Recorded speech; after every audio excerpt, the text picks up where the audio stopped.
Hymns of the Far North.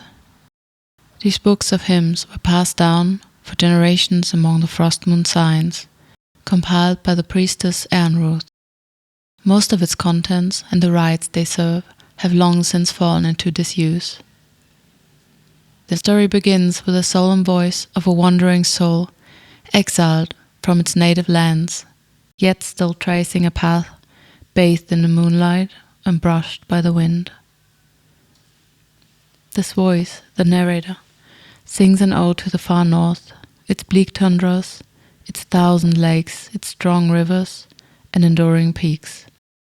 It praises the heroes of old, like Sotevoinen and Ian Cuinen, while cursing the evil plot of Pakaisuko and the doom of Pohjola.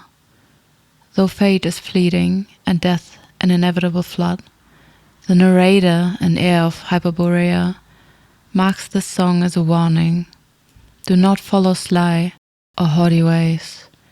As long as hymn and runo ring, the north shall find its eternal spring. Volume 1. O lips, now voice a solemn hymn for me, to speak the north's old warnings, low and high. I've left my land, my native shores, departed home, and wandered far. Through realms unknown, where none know my name, across a barren land long lost to fame. Bleak tundras find rest and deep waters wake. Only snow dances upon 1,000 lakes. Yet still the moonlight bathes the path I trace, and winds still brush the sorrow from my face. Let me sing of how the moon first kissed the land. Let me chant the verse that drives back evil bands. I praise the rivers raging, strong, and praise the peaks that range ever on. I praise the bronze-bound ship of Sotevoinen and the golden arrows of Jankuinen unbroken. I curse the poisonous plot of Pakaisuko and decry Pohjola's calamity forevermore. My prayer, a sacred word from heaven above, sang to my forebears by envoys beloved. But fate is in the end like a fleeting dream, and death, like waters clear, drowns every eye. So long as moonlight hangs in its prison and high, I cannot return to home, beloved, even if it be nigh, where golden light soft to verdant crown shines, where dawn stars in silver array the pines.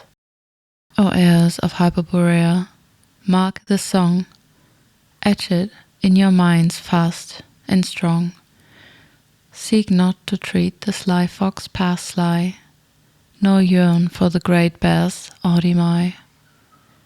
But so long as hymn and runo ring, the far north shall endure and eternal spring. The text then reveals a collection of ancient prayers and rituals, prefaced by notes from priestess Ernruth, detailed their abolition 5 centuries prior by Ayla, the first moon chanter. Prayer Song 1 is dedicated to Pitcairn, Lord of the 7 calamities. The summer solstice, burn the season's first sheaf of wheat. To this offering add a hen, an ox, snake gall equal in weight to the grain, as well as 7 cups of the blood of the unknown. The archpriestess chant the runes 7 times, then perform divination using animal entrails to appease the gods. It goes: O supreme Lord of the sky, merciless and indomitable, Father of all and Mother of the gods, we offer these sacrifices to appease your jealousy, lest your wrath blaze against the earth. O capricious winged one, fierce king who lays waste to nations, God of the unyielding heart, O God of gender unknowable, we plead that you turn from the mortal realm and the children of the farthest north. You have shattered the order of the old laws and offered shelter to the mortals, and yet deceived them. You have shaken the ancient dwellings of the Eternals, removed their wings, and laid waste to their dreams. You are the god of retribution, the vengeful deity. Your will is absolute beneath the moon, never to be disobeyed. In heaven and on earth your blade dominates, drinking dry blood of the wicked and the innocent. O my king, before you the gods are as mere mortals, and mortals not more than insects. No one dares to speak your name, for you shall extinguish all who know it. But O pure and wrathful God, we humbly ask you to accept this offering. May the frost moon shield us from the calamities you bring, and spare us the fate of eternal suffering. A note from the priestess Enruth says that this ritual was abolished 5 centuries ago by decree of Ayla, the first moon chanter. It is notable that the prayer's obscured portions were not deliberately redacted, if the relevant records are to be believed. Instead, the archpriestess was to chant in an indistinct manner to avoid provoking the god of the 7 calamities. The prayer song 1 is addressed to Pitcairn, Lord of the 7 calamities, a merciless and indomitable supreme god of retribution, whose will is absolute and whose very name is to be feared. The accompanying ritual, performed as the summer solstice, involved burning a mixture of a wheat, a hen, an ox, snail-gall and blood, and portions of which are obscured or indistinctly chanted to avoid provoking the god.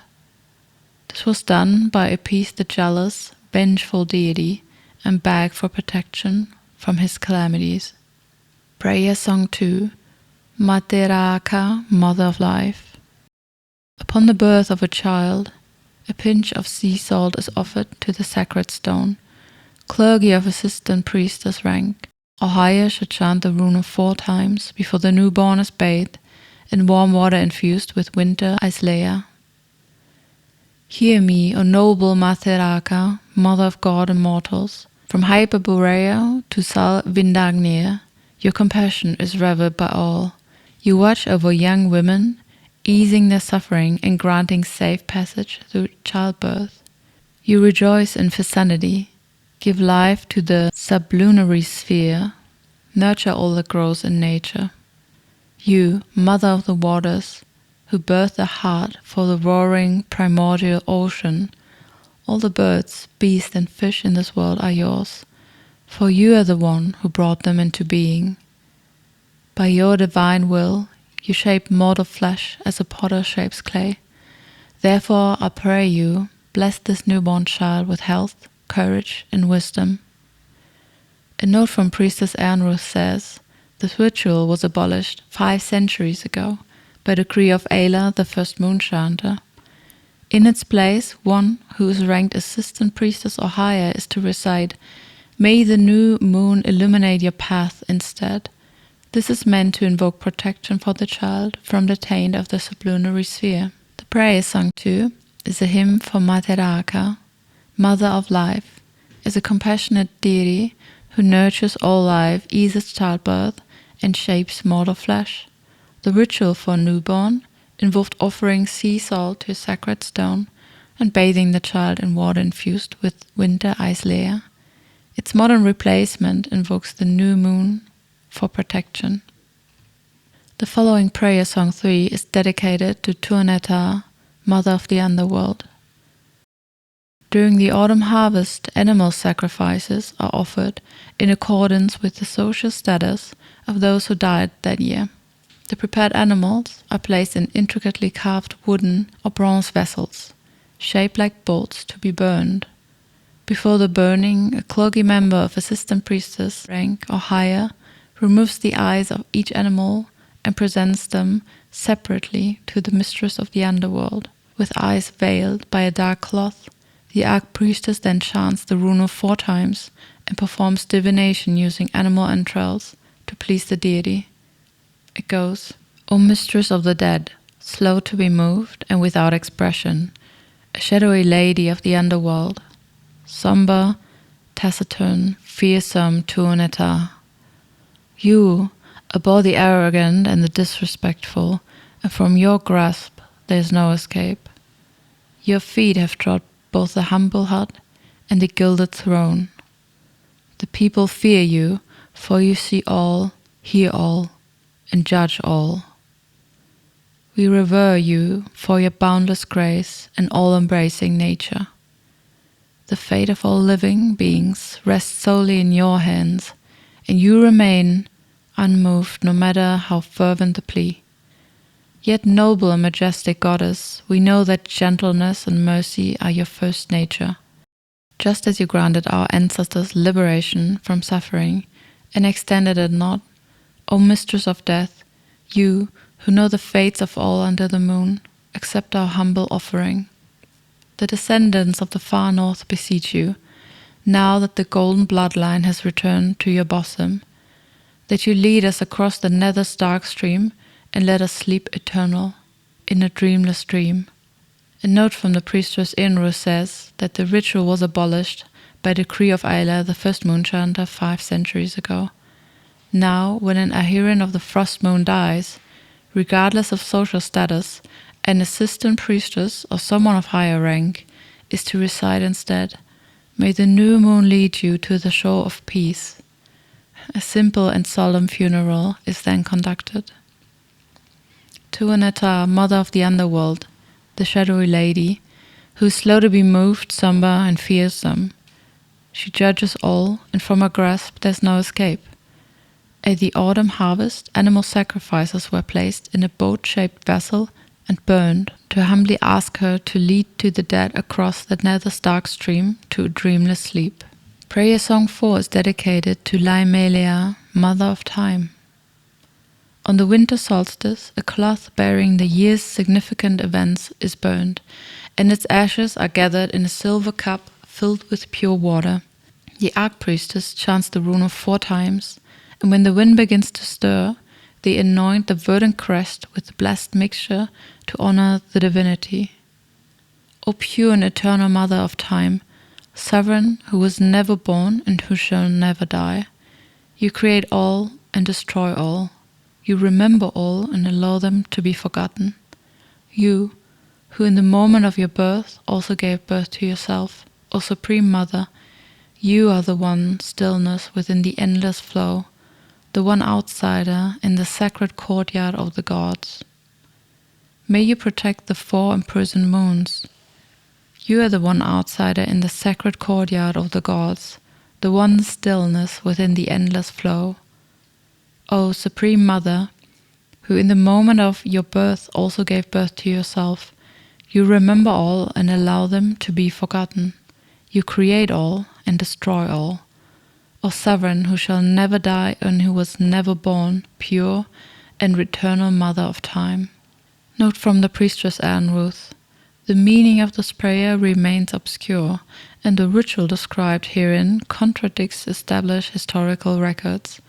The verdant crest, a divine tree that appeared at the birth of the Moon Maiden 5 centuries ago, should not feature in any account of rituals predating that event. As no other known text referenced this rites, this is presumed to be a scribal error. Nevertheless, this passage has been preserved unaltered for the sake of textual fidelity. Prayer Song 4, a mysterious chant for Laimelea, Mother of Time, the eternal sovereign who is the one stillness within the endless flow. The accompanying ritual involved burning a cloth of the year's events and anointing the verdant crest with the ashes mixed in water. Priestess Ruth notes that this passage is obscured by historical contradiction. The mention of the verdant crest, a divine tree that appeared within the Moon Maiden, suggests a scribal error as the text claims to predate that event. Prayer Song 5 is missing.